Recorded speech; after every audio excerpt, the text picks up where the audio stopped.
আসসালামু আলাইকুম ওয়া রাহমাতুল্লাহি ওয়া বারাকাতুহু। দেশ ও প্রবাসীর যে যেখান থেকে দেখছেন সবাইকে শুভেচ্ছা, স্বাগত। প্রিয় দর্শক শ্রোতা, আজকে আমরা শরীয়তের হজ ও তরিকতের হজ নিয়ে আলোচনা করব। প্রিয় দর্শক শ্রোতা, ইতিমধ্যেই জিলহজ মাসের চাঁদ দেখা গিয়েছে। জিলহজ মাসের প্রথম 10 দিবস চলছে। তো জিলহজ মাস আসলে আমরা হজ নিয়ে, জিয়ারত নিয়ে কথা বলি। এই গতানুগতিক আলোচনার বাইরে গিয়ে আজকে আমরা তরিকতের হজ নিয়ে আলোচনা করব।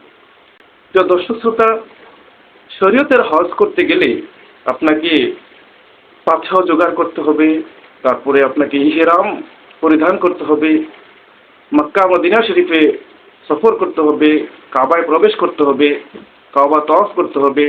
এমনিভাবে মিনা, মুজদালিফা, আরাফায় অবস্থান করে নানান রকম কার্যক্রমের মাধ্যমেই হজ সম্পন্ন করতে হয়। কিন্তু তরিকতের হজ আছে, এটা আমরা কয়জনে জানি? গাউসে পাক আব্দুল কাদের জিলানী রাদিয়াল্লাহু তাআলা আনহু একটি গ্রন্থ লিখেছেন, সিরুর আসরার। এটি বাংলায় অনুদিত হয়েছে। সেখানে একটি অধ্যায় তিনি রচনা করেছেন। সে অধ্যায়ের নামটি তিনি দিয়েছেন শরীয়ত ও তরিকতের হজ্জের বর্ণনা। অষ্টাদশ অধ্যায়। সে অধ্যায়ের আলোকে আমরা তরিকতের হজ সম্পর্কে একটু জানার চেষ্টা করব। তো দর্শক শ্রোতা, গাউসে পাক আব্দুল কাদের জিলানী রাদিয়াল্লাহু তাআলা আনহু তিনি লিখতেছেন, আর তরিকতের হজ হলো প্রথমে হজ্জের পাথেয় ও বাহন বলতে একজন আধ্যাত্মিক শায়েখের শরণাপন্ন হওয়া এবং তার থেকে আধ্যাত্মিক দীক্ষা লাভ করা, অতঃপর মৌখিক জিকির অব্যাহত রাখা। তরিকতের শায়েখরা যে আমাদেরকে মৌখিক জিকিরের তালিম দিয়ে থাকেন, সেই কথাটি বলা হয়েছে। অতঃপর মৌখিক জিকির অব্যাহত রাখা এবং তার অর্থের প্রতি লক্ষ্য রাখা, যেন কল্প জীবিত হয়ে ওঠে। অতঃপর মহান আল্লাহর গুণবাচক নামসমূহের গোপন জিকিরে মনোনিবেশ করবে, যেন কল্পের পরিশুদ্ধতা অর্জিত হয়। মহান আল্লাহর সিফাতের নূর দ্বারা সির এর কাবা প্রকাশ পাবে। সির একটি লতিফা। সুতরাং এই বাহ্যিক কাবাকে সৃষ্টিকুলের তাৎপর্যের জন্য পবিত্র রাখা হয়, আর বাতিনি কল্প কাবাকে মহান সৃষ্টিকর্তাকে অবলোকনের নিমিত্তে অন্য সব কিছু থেকে পবিত্র রাখা চাই। অতঃপর রুহে কুদসির নূর দ্বারা ইহরাম বাঁধবে। এত কিছু গাউসে পাক আব্দুল কাদের জিলানী রাদিয়াল্লাহু তাআলা আনহু বলার পর তারপরে এগুলো সব হলো তরিকতের হজ্জের পাথেয়। যে শায়েখ ধরা, তারপরে মৌখিক জিকির করা, তারপরে আল্লাহ তাবারক ওয়া তাআলার গুণবাচক নামসমূহের গোপন জিকিরে নিমিত্ত থাকা, তারপরে নিজের কল্পকে পরিষ্কার করা, তারপরে দিল কাবায় প্রবেশ করা, অতঃপর রুহে কুদসির নূর দ্বারা ইহরাম বাঁধতে হবে। তারপরে আল্লাহ তাবারক ওয়া তাআলা বিভিন্ন নামের সমন্বয়ে জিকির করে কাবা তাওয়াফ করা, মিনা, মুজদালিফা, আরাফা অবস্থান করা, এটি বর্ণনা এসেছে। তার পরবর্তীতে উনি লিখেছেন,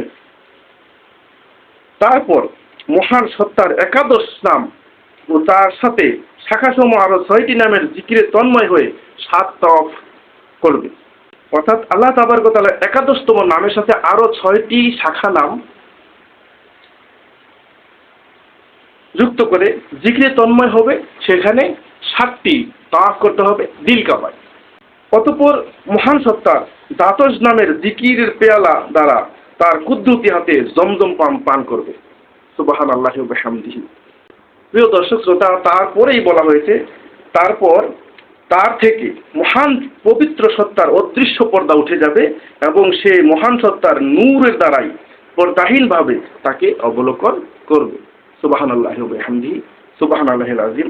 প্রিয় দর্শক শ্রোতা, শরীয়তের যে হজ, তার কিছু নিয়ম কানুন আছে, শর্ত সাপেক্ষ হজ করতে হয়। তরিকতেরও কিছু নিয়ম কানুন আছে।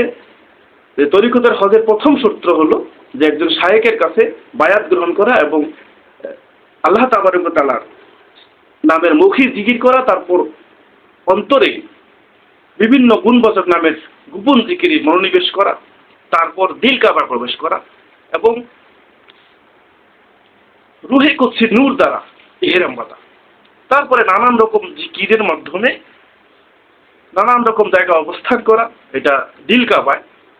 সেখান থেকে বেরিয়ে এসে একাদশতমের নামের জিকিরের সাথে আরো 6টি গুণবাচক নামের জিকিরের মাধ্যমে 7টি তাওয়াফ করা, অতঃপর দ্বাদশ নামের জিকিরের পরে আল্লাহ তাবারক ওয়া তাআলার কুদরতি হাতে জমজম পান করা এবং তারপরে আল্লাহ তাবারক ওয়া তাআলার দিদার নসিব হবে।